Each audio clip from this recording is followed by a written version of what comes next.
The notification arrived at 7:14 in the morning. I know the exact time because my phone was face up on the bathroom counter while I was doing my hair, and I watched the screen light up with my sister's name in the mirror's reflection. I didn't pick it up right away. I had a presentation in 4 hours that I had been building for 6 weeks, and I had learned, somewhere in the previous decade of being her older sister, that picking up early morning messages from her meant arriving places late. I finished my hair. I picked up the phone. The message was a voice note, 41 seconds long. I played it while standing in my kitchen waiting for the coffee to finish. Her voice was bright, performatively casual in the way it got when she wanted something she didn't want to ask for directly. Hey, so mom and dad are throwing me a little surprise party tonight for the promotion. Well, not surprise anymore, obviously, huh? Anyway, it's at 7 at Rosewood. Dad already made the reservation, just wanted to make sure you knew so you could come. It'll mean a lot to them. It'll mean a lot to them. Not to her, to them. I set my phone down on the counter and looked out the kitchen window at the gray November sky over Austin, and I thought about how precisely she had always known how to phrase things. Let me back up, because the promotion and the party and the 41-second voice note are not where this story begins. They are where it becomes impossible to pretend anymore. But the story itself started much earlier, in the particular arithmetic of a family that had always run its accounts in my sister Claire's favor. Claire is 3 years younger than me. Her name is Claire Denton. My name is Rachel. For most of our childhood and all of our adult lives, those two facts have operated like a kind of gravitational system, with her at the center and everything else, including me, orbiting at a respectful distance. My parents are not cruel people. I want to say that clearly because the easier version of this story casts them as villains, and I have spent a long time resisting that framing even when it would have been more comfortable. They are people who fell in love with one of their children in a way they didn't entirely with the other, and then spent years compensating for that imbalance in ways that never quite corrected it. My father coached Claire's soccer team for 4 seasons. He came to 2 of my debate tournaments, both times because my mother made him. When I was accepted to the University of Texas on a merit scholarship, my mother cried a little and said she was proud, and then suggested we wait to celebrate until my dad got home. And then dinner happened, and then bedtime happened, and then 3 days passed, and we never had the celebration at all. When Claire got into Texas State 2 years later with a modest academic record and a cheerful confidence that the world would arrange itself around her, my parents threw her a party with a custom cake that had her school colors on it. I noticed. I always noticed. And I spent years doing what you do when you notice things like that in the family you depend on. I noticed quietly, and I adjusted my expectations downward, and I kept going. I graduated from UT with a degree in accounting and went directly into a master's program in forensic accounting at the Macomb School of Business. I was 24 when I passed my CPA exam on the first attempt. I was 26 when I was hired as a senior associate at Harwick & Bell, one of the larger regional audit firms in Texas, doing internal controls work for mid-size companies. It was not glamorous work. It was the kind of work that existed in the spaces between what companies reported and what was actually true, and I was good at it in the specific way that people who have spent their whole lives paying close attention tend to be good at things. My parents understood that I had a job in finance. Beyond that, the details seemed to slide off them the way water moves off a surface that was never quite designed to hold it. Claire, meanwhile, had parlayed a communications degree and an extraordinary amount of social confidence into a regional sales position at a pharmaceutical distribution company. She was good at her job. I want to be honest about that too. Claire could walk into a room of strangers and within 20 minutes know the name of every person's spouse and their dog and their golf handicap, and those people would buy things from her because they genuinely wanted to make her happy. That is a skill. It is not a skill my family understood as being less impressive than mine. It was, in fact, a skill they found considerably more impressive, because it was visible in ways that mine never was. Her promotions were celebrated. Mine were noted. There is a difference. The morning of the voice note, I had been preparing for the most significant professional moment of my career to date. For the previous 6 weeks, I had been the lead auditor on a compliance review for a construction materials company called Bridgeview Supply, a mid-size firm with 12 regional warehouses and approximately $40 million in annual revenue. Midway through the audit, my team had identified a pattern in the company's accounts payable records that did not match the supporting documentation. It was subtle. It was the kind of thing you missed if you were moving quickly or if you were relying on the summary reports rather than the line item detail. I had not been moving quickly, and I do not rely on summary reports. What we had found, after 6 weeks of careful documentation, was a systematic inflation of vendor invoices routed through 3 shell companies that shared a registered agent with 2 members of Bridgeview's own finance department. It was not the largest fraud I had ever seen. It was not the smallest. It was clean enough that it had gone undetected for at least 3 years, and our documentation was thorough enough that it would not go undetected any longer. The presentation that morning was to Bridgeview's board of directors and outside legal counsel. It was the kind of meeting where the work either held up completely or it didn't, and either way, the answer became clear in the first 10 minutes of questions. I had been preparing for this meeting the way I had prepared for everything important in my life, which is to say carefully and alone and without much fanfare from the people who were supposed to be in my corner. I played Claire's voice note a second time while I poured my coffee. It'll mean a lot to them. 7 o'clock, Rosewood. My presentation was at 10. If it went the way I expected, there would be follow-up discussions with legal counsel that could run into the afternoon. Rosewood was 40 minutes from downtown. 7 o'clock was not the problem. The problem was that nobody in my family had asked what I was doing today. Not last week. Not this week. I had mentioned the audit to my mother 3 weeks earlier, in the abbreviated way I had learned to mention things I cared about, as a kind of protection against the specific disappointment of caring about something fully and watching her attention drift. I told her I had a big presentation coming up, that it was the culmination of a major project, that it was important. She had said, "That sounds stressful, honey. Are you sleeping okay?" I finished my coffee. I picked up my bag and my laptop and my carefully organized presentation binder, and I drove downtown, and I did not call Claire back. The meeting lasted 3 hours and 40 minutes.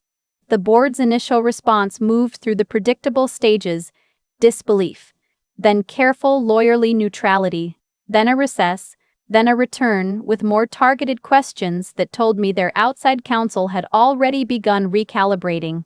Our documentation was, as I had been confident it would be, thorough.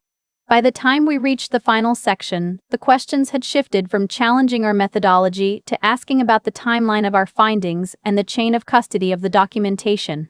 Those are the questions you ask when you have already accepted that the findings are real and you are beginning to think about what comes next.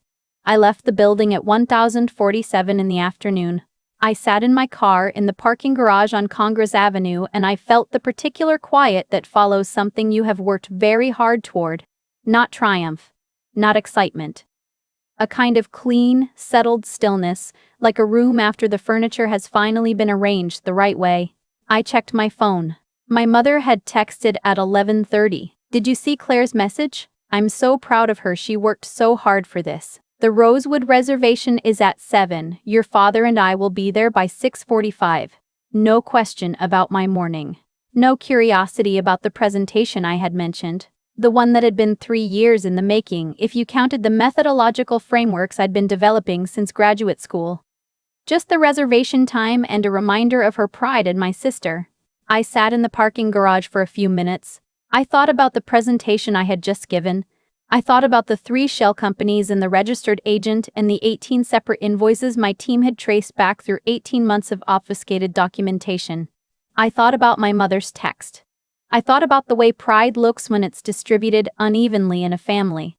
How it doesn't announce itself as unfair. How it just quietly occupies the available space and leaves some rooms perpetually colder than others. I texted back, "Congrats to Claire. I have some things to finish up this evening. Have fun tonight." Then I drove back to the office and spent 4 hours writing the formal summary memo that would accompany our findings to Bridgeview's board and legal team. Here is the part I need you to understand before I continue. What happened next was not something I planned. It was not a revenge strategy. It was not something I manufactured from anger, though I had anger, and I think the anger was reasonable. What happened next was the result of doing my job the same way I had always done it, which is carefully and thoroughly and without making exceptions based on whether the subject of the work was convenient for me personally. 2 weeks after the Bridge U presentation, my firm was engaged for a new project, a referral from one of our existing clients, a mid-size regional supplier of commercial HVAC components. The engagement was a routine financial controls review, the kind of preliminary work companies commission before seeking outside investment or preparing for acquisition discussions. The company was called Denton Home Solutions. My mother's family name before she married my father was Denton. Her brother, my uncle Gary, had been running a residential and commercial HVAC supply business out of San Antonio for the past 11 years. I knew this the way you know peripheral facts about your extended family, abstractly, without detail. I had been to Uncle Gary's house for Christmas twice in the past decade. I did not know the name of his company. I knew it now. I disclosed the conflict of interest to my supervisor within the hour. His name was Paul, and he had been at Harwick & Bell for 22 years, and he received my disclosure with the unhurried professionalism of someone who had navigated complicated situations before. He asked 4 questions. I answered them. He said I would be recused from any section of the work involving recommendations that could affect the company's valuation or acquisition terms. He said I could continue on the preliminary data review. He said, "Good catch, Rachel." The preliminary data review took 11 days. What I found was not as clean as Bridgeview. It was messier in the way that family-run businesses often are. Not a deliberate fraud architecture, but a years-long pattern of informal practices that had calcified into structural problems. Personal expenses run through business accounts.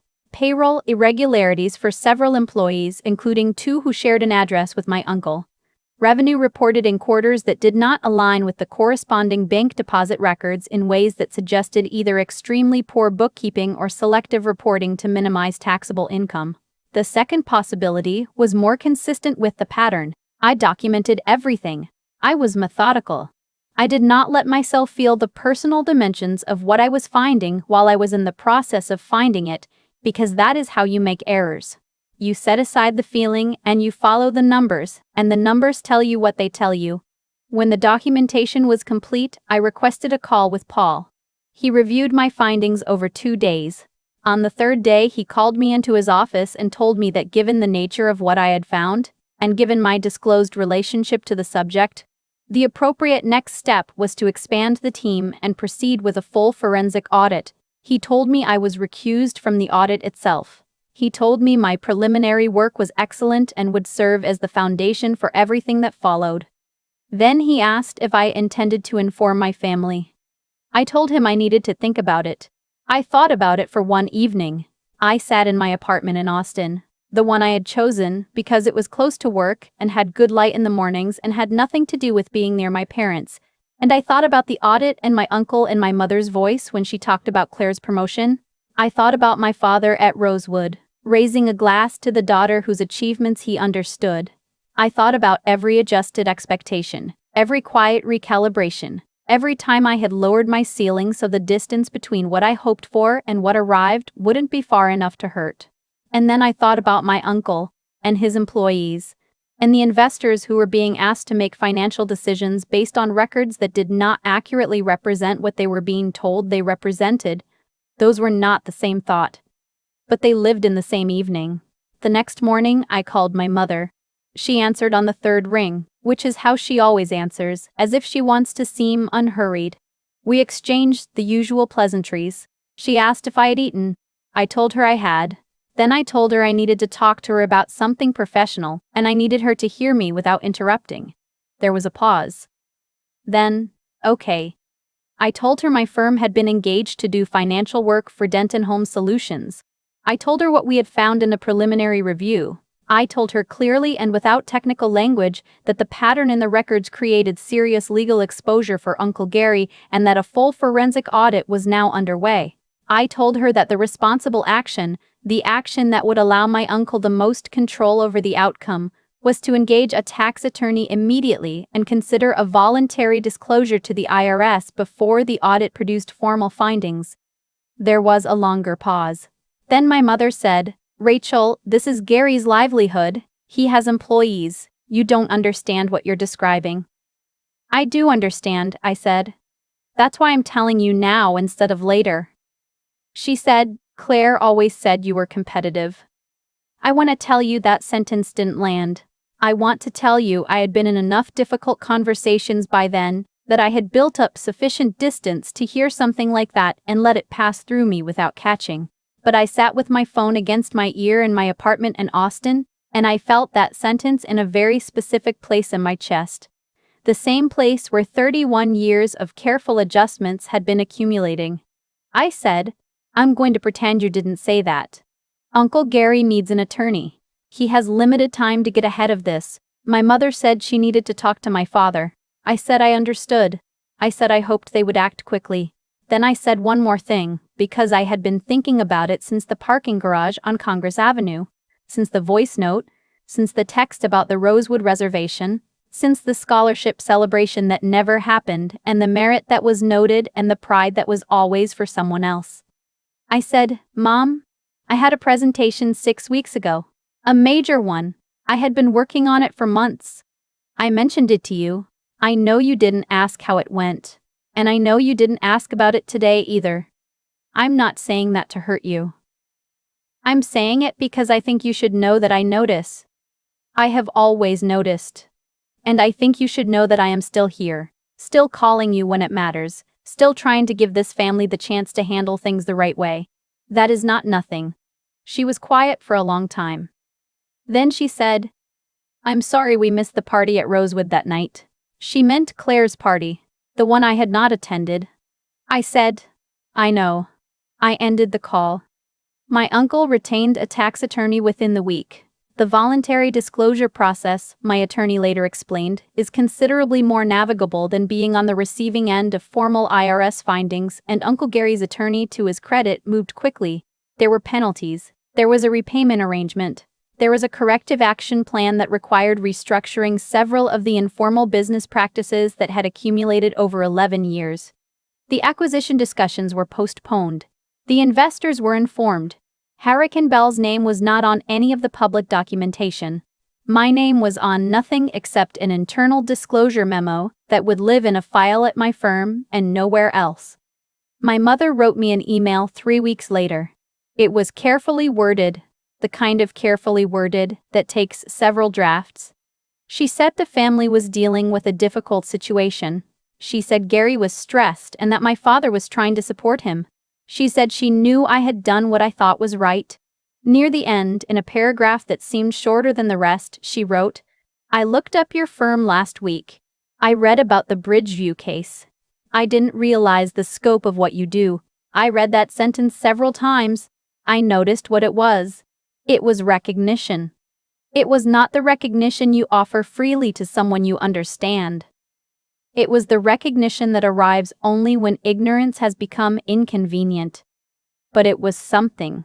After 31 years, it was something. I wrote back. I kept it brief.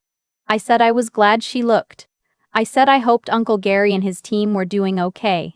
I said I was open to talking when the dust settled. Honestly, and not just to smooth things over. I signed it Rachel, not Rachel Denton. I had been Rachel Calloway for 4 months by then, having finally taken the step I had been circling for years, choosing my paternal grandmother's surname. A woman who had once told me at 16 that I had a mind like a net and that most people never learned to trust what they caught in it. Calloway felt like a name I had been growing toward. Denton had started to feel like a borrowed coat I'd never quite filled out. I had told my family about the name change in a brief, factual email before the Bridgeview project concluded. I did not make it dramatic. I explained my reasons simply and personally, without asking for permission or bracing for a response. My father replied that he didn't understand why it was necessary. My mother replied that it would confuse people at family events. Claire didn't reply at all. I had anticipated all 3 responses, which is perhaps why none of them changed anything. Here's what I know now that I did not know at 26, sitting in a parking garage in Austin, deciding whether to answer a 41-second voice note about a party I was not really invited to so much as reminded of. Competence is invisible until it becomes inconvenient. The people who could not see what you were building will look up the moment it affects something they were relying on. That is not a punishment and it is not a reward. It is just the physics of attention. It lands where the pressure is. I have a different apartment now, on the east side of Austin, with windows that face the morning light and bookshelves I put together myself the weekend I moved in. My grandmother's old leather chair is in the corner of the living room.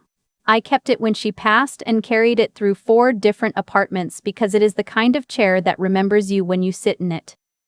My mother and I talk on the phone once a month. The conversations are shorter than they used to be and more honest than they have ever been.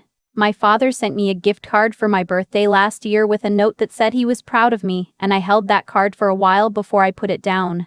Because it was the first time he had said it in writing, and I was surprised by how much it still mattered, and also by how small it seemed, against the context of everything that had come before. Claire sent me a LinkedIn connection request last spring. I accepted it. We have not spoken since her promotion party, the one I did not attend. I have looked at her profile twice. She has done well for herself. I hope she continues to. I make coffee in the mornings and I open my laptop and I follow the numbers where they go, and I trust what I catch in the net, and I have stopped adjusting my expectations downward to protect myself from the size of what I actually deserve. Which brings me to you. Because if you have made it this far, I suspect you know this particular geography, the family room where certain achievements echo and others land softly and disappear. The careful recalibration. The years of wondering whether the problem is what you've been given or what you've allowed yourself to expect.